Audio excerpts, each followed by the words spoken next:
सबैलाई नमस्कार। मेरो फेसबुक र युट्युब च्यानल मार्फत बसेर यदि हेरिरहनु भएको छ भने आजको अन्तिम समयसम्म रहिरहन अनुरोध गर्दै म यहाँहरुकै सदाबहार मित्र वकिल फुन मगर यहाँहरुलाई पुनः स्वागत गर्न चाहन्छु। मित्रहरु, आज पनि सधैं झैं छोटो र मिठो सकारात्मक सोचका प्रसंगहरू र विचारहरू अनि सन्देशहरू लिएर यहाँहरु समक्ष उपस्थित भइसकेको छु। हाम्रो जीवनको कालखण्डमा विभिन्न परिस्थितिहरू हामी भोगेर आउँछौं। विभिन्न अनुभवहरू, विभिन्न एक्सपिरियन्सहरू बटुलेर जीवनका यात्राहरूलाई हामी अगाडि बढाउन जान्छौं र बढाउने क्रममा हामीले अनेक प्रकारका व्यक्तिहरूसँग सल्लाह सुझावहरू र गाइडलाइनहरू लिने तपाई हामीलाई थाहै छ। मित्रहरू, कयौं पटक हाम्रा नजिकका भनिने मित्रहरूसँग पनि हामी पूरा परिवारका सदस्यहरूसँग या चिन्दै नचिनेका कतिपय व्यक्तिहरूसँग पनि हामीले सल्लाह सुझावहरू लिनुपर्ने हुन्छ, गाइड लिनुपर्ने हुन्छ, गाइडलाइनमा जानुपर्ने हुन्छ। ती परिस्थितिहरू सिर्जना भइरहेका हुन्छन् पनि। त्यसैले हाम्रो जीवनमा तर त्यसरी लिने सल्लाह सुझावहरू त्यसरी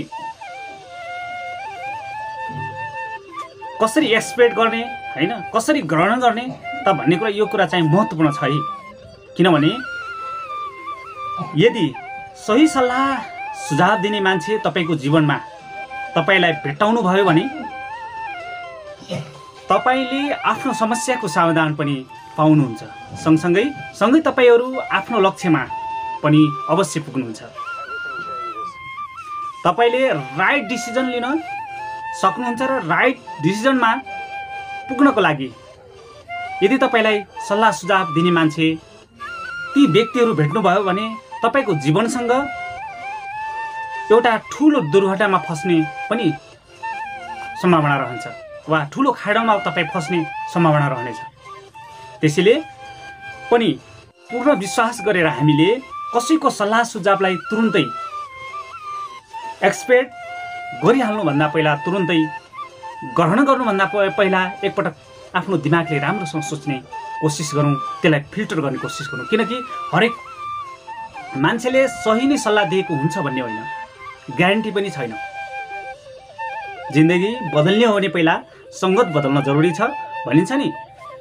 किनकि हामी समस्या परेको बेलामा सबैभन्दा पहिला सल्लाह सुझावको नजिकैका भनौँदा ती व्यक्तिहरूसँग हामी गर्ने गर्छौँ, नजिकका मान्छेहरूसँग हामी सल्लाह सुझावको अपेक्षा राख्छौँ र सल्लाह लिने पनि गर्छौँ। त्यसैले नजिकको व्यक्तिसँग ती व्यक्तिहरू गर्यो भने, गलत सल्लाह सुझाव दियो भने त त्यसले समाधान पक्कै पनि दिँदैन होला है, झन् तपाईको समस्यालाई ठूलो बनाउने गर्छ। त्यसकारणले हामीले पहिला कस्तोसँग संगत गरेका छौं त, कस्ता व्यक्तिहरूलाई साथी बनाएका छौं, कस्ता व्यक्तिहरूलाई नजिकका भित्री कुराहरू शेयरिङ गरेका छौं, तपाईलाई कहिलेकाहीँ सही गन्तव्यमा पाउनुहुन्छ, जीवनमा तपाई तल नै पर्नुहुन्छ। किनकि तपाई उन्नति होइन अउन्नतिको बाटोतर्फ तपाई ढकेलिनुहुन्छ भने। त्यसकारण मित्र, पहिला जीवन बदल्ने एउटा अभियान थाल्नु अगाडि संगत बदल्नुस्, रिलेसनशिप बदल्नुस्। अब कुरा जोडौँ गाइडलाइनका कुराहरू पनि। ती समस्याहरू परिहाल्यो भने सबैभन्दा पहिला आफ्ना समस्या नजिकका व्यक्तिहरूसँग हामी सुनाउँछौँ। ती नजिकका व्यक्तिहरू राम्रो पनि त नहुन सक्छन्, त्यसले उनीहरूको सही सोच पनि नहुन सक्छ।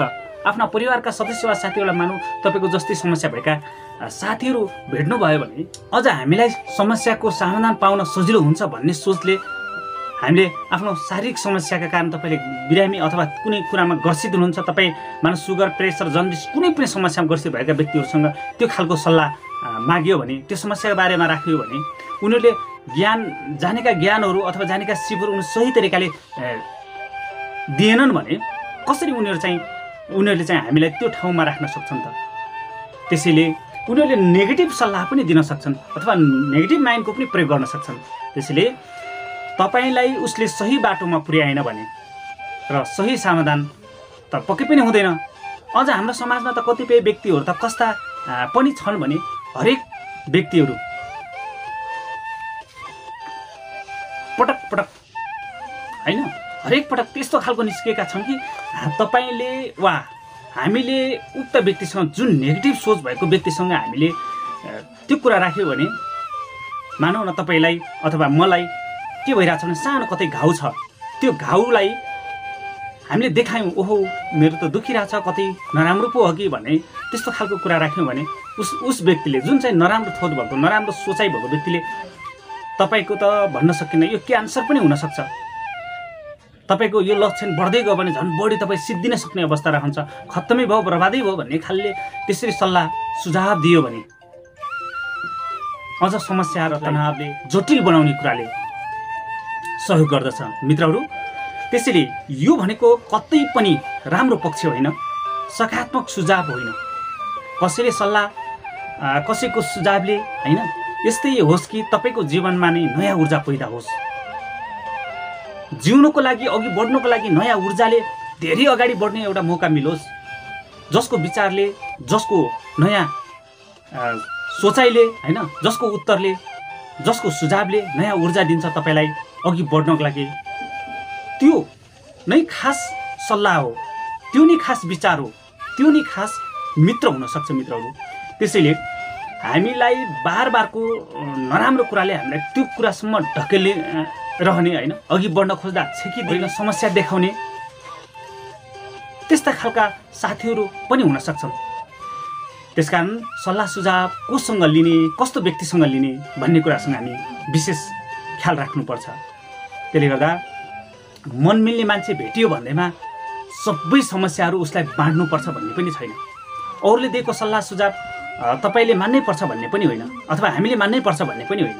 त्यसैले किनकि तपाईँ हामीसँग दिमाग छ, जुन दिमाग संसारकै धनाढ्य व्यक्तिहरूसँग पनि छ, जस्तै बिल गेट, ज्याक मा र त्यस्ता दिमाग तपाईँ हामी वैज्ञानिकहरू चिनिने अल्बर्ट आइन्स्टाइन, स्टिफन हकिङसँग जुन दिमाग छ त्यो दिमाग तपाईँ हामीसँग पनि छ, मात्र उनीहरूमा र हामीमा के फरक छ भने हामीले आफ्नो सोचाइलाई आफ्नो दिमागलाई सही ठाउँमा लगाएनौँ भने उनीहरूले सही ठाउँमा सही यात्रामा दिमाग चलाइरहे र चम्काइरहे माझिरहे। त्यसकारण उनीहरूले त्यो मान्छे अथवा त्यो सोचाइलाई सही ठाउँमा लगाएर आज के भयो त भन्दा हामीभन्दा फरक मान्छे हुन सकेका हुन्, हामीभन्दा फरक किसिमका सोच राखेर उनीहरू यो संसारमा चिनिएका हुन्, यो संसारको फरक मान्छे भएर उनीहरू देखा परेका हुन्। तर हामीलाई कम्तीमा मान्छे होइनौँ भन्ने बुझ्नुपर्छ, मान्छे होइनौँ भन्ने बुझ्नुपर्छ। हामी त्यति अल्बर्ट आइन्स्टाइन, स्टिफन हकिङ जस्ता वैज्ञानिकहरूमा भएका क्षमता र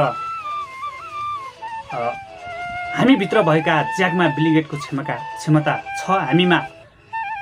संसारका कुनै पनि त्यस्ता चर्चित व्यक्तिहरू जस्तै हामीमा पनि त्यो सफलता छ, हामी त्यो सफलताको सगरमाथा हामी पुग्न सक्छौँ, त्यस्तो धनाढ्य व्यक्ति बन्न सक्छौँ, त्यस्तो वैज्ञानिकहरू बन्न सक्छौँ। तर त्यसैले हामीले आफूलाई चिन्नु पर्यो, हामी भित्रको मलाई चिन्नु पर्यो, सही व्यक्तिबाट सही सल्लाह लिनु पर्यो, गलत व्यक्तिबाट टाढा रहनु पर्यो र गलत व्यक्तिहरूसँग पनि सल्लाह सुझाव दिएपछि हामी के हो त हामीले त्यो खालको फिल्टरिङ गर्नु पर्यो।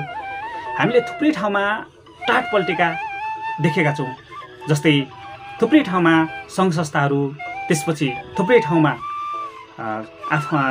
त्यस्तो खालको भएको देखेको छ। त्यसले गर्दा देश अथवा कुनै पनि क्षेत्रमा सही सल्लाहकार भएन भने, सही तरिकाले सल्लाह दिन सकेन भने त्यस्तो खालको थुप्रै समस्याहरू आएको हामीले देखेका छौँ। त्यसैले हामी भित्रको अपार क्षमतालाई चिनौँ, आफूलाई चिनौँ, सधैँ अरूको सल्लाह लिनुपर्छ भन्ने होइन। अवश्य पनि मित्रहरू, तपाईँहरूलाई मेरा यी कुराहरू मन पर्यो होला। यहाँहरू सम्पूर्णलाई धेरै धेरै धन्यवाद, यतिखेरसम्म सुनिदिनु भयो र हेरिदिनु भयो। बाँकी आगामी दिनमा म तपाईँहरूलाई यस्तै महत्त्वपूर्ण विषयमा महत्त्वपूर्ण छलफलहरू लिएर विभिन्न सकारात्मक कुराहरू लिएर आज जुन आएँ त्यसरी नै म आगामी दिनमा पनि हजुरहरूको माझमा आउने छु भन्दै आजलाई भने हजुरको दिन शुभ रहोस्। हवस् त, शुभ पल।